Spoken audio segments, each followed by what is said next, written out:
2 सदन मिनट में है आज आपके वित्त पास। विधेयक हैं? 2 मिनट। दो थोड़े समय से पार्टियों को तो दे रहा हूँ 5-5 मिनट। नहीं साहब, अभी आप अपने समय पर थे नहीं, अब बोलना शुरू कीजिए। नहीं समय पे था, समय तो समय पे बोलना आएगा। शुरू कीजिए।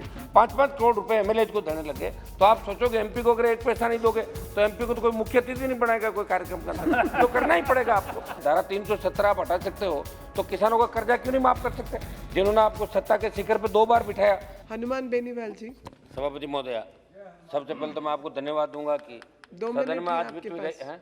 2 मिनट। दो थोड़े समय से पार्टियों को तो दे रहा हूँ 5-5 मिनट। नहीं साहब, अभी आप अपने समय पर थे नहीं, अब बोलना शुरू कीजिए। नहीं समय पे था, समय तो समय पे बोलना आएगा। शुरू कीजिए। सदन में आज वित्त विधेयक 2021 पर चर्चा हो रही है। सभापति महोदया, सदन के सभी साथी सदस्यों ने अपने अपने सुझाव व विचारों से सदन को अवगत कराते हुए बिल पर अपने अपने विचार रखे। कई बिल के समर्थन में आए, कईयों ने विरोध किया। आपने कृषि सुधारों का नाम लेते हुए पेट्रोल पर 2.5 लीटर प्रति लीटर व डीजल पर 4 रुपये प्रति litre agriculture infrastructure and development cess लगाने की बात कही। आपने पहले ही 3 कृषि कानून देश में लाके देश के किसानों की हालत बदतर कर दी। देश का किसान सड़कों पे आंदोलित है, 110 दिन से ज़्यादा हो गया और 200 ज़्यादा मौतें भी हो गई। सभापति महोदय, मैं सरकार से निवेदन करना चाहूँगा कि तीनों कृषि बिल वापस ले, संपूर्ण कर्ज माफी करे किसानों की, क्योंकि मोदी जी ये हौसला रखते हैं धारा 317 आप हटा सकते हो तो किसानों का कर्जा क्यों नहीं माफ कर सकते, जिन्होंने आपको सत्ता के शिखर पे 2 बार बिठाया। पहले तो एनडीए के सारे बैठे, अब की बार आप अकेले 303 पे चले गए। धीरे धीरे धीरे करते एनडीए वालों को अलग थलग करते रहे। ये मेरा निवेदन रहेगा। अंदाज 100 रुपये प्रति लीटर के आसपास डीजल पेट्रोल चला गया। महंगाई, क्रूड ऑयल सस्ता हो रहा है, आधी दर इंटरनेशनल मार्केट के अंदर आ गई, फिर भी डीजल पेट्रोल 100 के आसपास चला गया। सब मेरा ही निवेदन रहेगा कि पेट्रोल डीजल की दरें घटे। एक समाचार पत्र वित्त मंत्री महोदय का स्टेटमेंट पढ़ रहा था जो उन्होंने कहा कि एक सरकारी बीमा कंपनी व 2 सरकारी बैंकों के निजीकरण की बात पर आपने वक्तव्य दिया। मैं आपके माध्यम से जानना चाहूँगा कि यदि निजीकरण को आप बेहतर बता रहे हो तो देश की बैंकों ने राष्ट्रव्यापी हड़ताल क्यों की।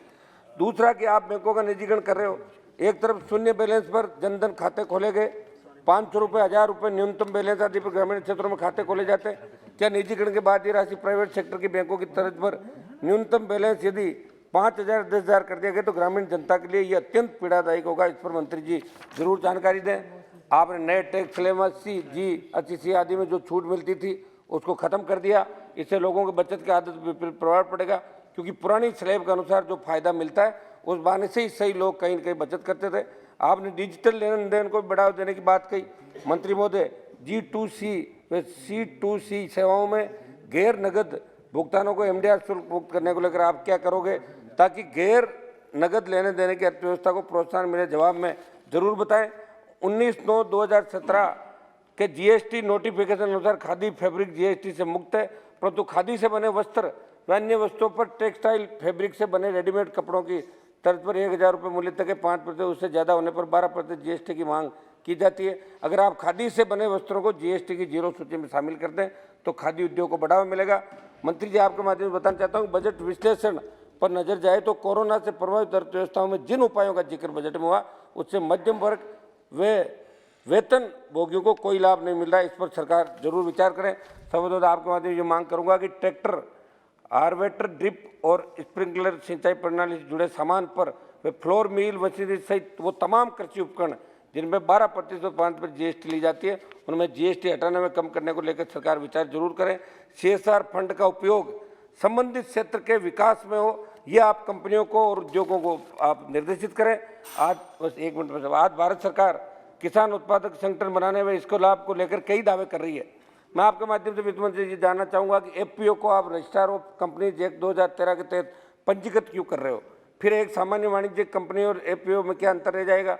इसमें दूसरा मैं पूछना चाहूँगा कि FPO को आपने यदि कराधान में छूट दी है तो हमेशा रहेगी तब तो ठीक है, अन्यथा कुछ समय बाद FPO से जुड़े किसान आयकर दायरे में आ जाएंगे, जबकि किसानों के आयकर अधिनियम 1961 के तहत प्रत्यक्ष आयकर में छूट दी गई है। ऐसे में क्या किसानों को आप आयकर नेट से लाने का प्लान कर रहे हो क्या? इन दोनों मुद्दों पर देश का किसान आपसे जवाब चाह रहा है। सभापति महोदय, 1 मिनट में अपनी बात समाप्त करूंगा। आपने LIC में 27 संशोधनों के प्रस्ताव की बात कही। देश के LIC में कार्यरत कार्मिकों यूनियनों ने LIC में FPO लाने का विरोध किया है। ऐसे में LIC को मजबूत करने में जो लोग लगे हुए हैं वही विरोध कर रहे हैं, तो उनकी शंका विरोध का समाधान का आप किस प्रकार करोगे? हमारे राजस्थान में जोधपुर के साथ बाड़मेर व पाली जिले के 2104 गाँवों में पेयजल आपूर्ति की मांग के लिए इंदिरा गांधी नहर से राजीव गांधी लिफ्ट कैनाल के समानांतर पाइपलाइन हेतु 1454 करोड़ की राशि जायका से लोन के लिए वित्त मंत्रालय की अनुशंसा की जरूरत है। जल शक्ति मंत्रालय, नीति आयोग, आवासीय तथा शहरी कार्य मंत्रालय ने अपने सहमति की टिप्पणियां प्रस्तुत करके वित्त मंत्री से निवेदन करूंगा। ध्यान दें, बस एक आखिरी मेरठ इलाके की डिमांड है, प्रत्येक ग्राम पंचायत मुख्यालय पर राष्ट्रीयकृत बैंक देश के अंदर खुले। सांसद जहाँ भी आता है तो ये डिमांड हमेशा आती है। एक सांसद निधि को वापस चालू किया जाए। सबब जो है हमारे राजस्थान के अंदर एमएलए को 5-5 करोड़ रुपए एमएलए को देने लगे, तो आप सोचोगे एमपी को अगर एक पैसा नहीं दोगे तो एमपी को तो कोई मुख्य अतिथि नहीं बनाएगा कोई कार्यक्रम करना, तो करना ही पड़ेगा आपको। मैंने मेरे संसदीय क्षेत्र के लास्ट बोल देता हूँ, मेरे संसदीय क्षेत्र के नागौर में खींवसर ब्लॉक के ग्राम कुर्ची, मंत्री जी मेरा भी ध्यान दें थोड़ा सा आप, कुर्ची वे परबतसर के लिचाना वे मेड़ता के नोखा चंदावता और डीडवाना में आकोदा में नए राष्ट्रीयकृत बैंक खुले और राजस्थान को विशेष राज्य का दर्जा आप दें। राजस्थान वो सारे मापदंड पूरे करता है जो विशेष राज्य के लिए आवश्यक है।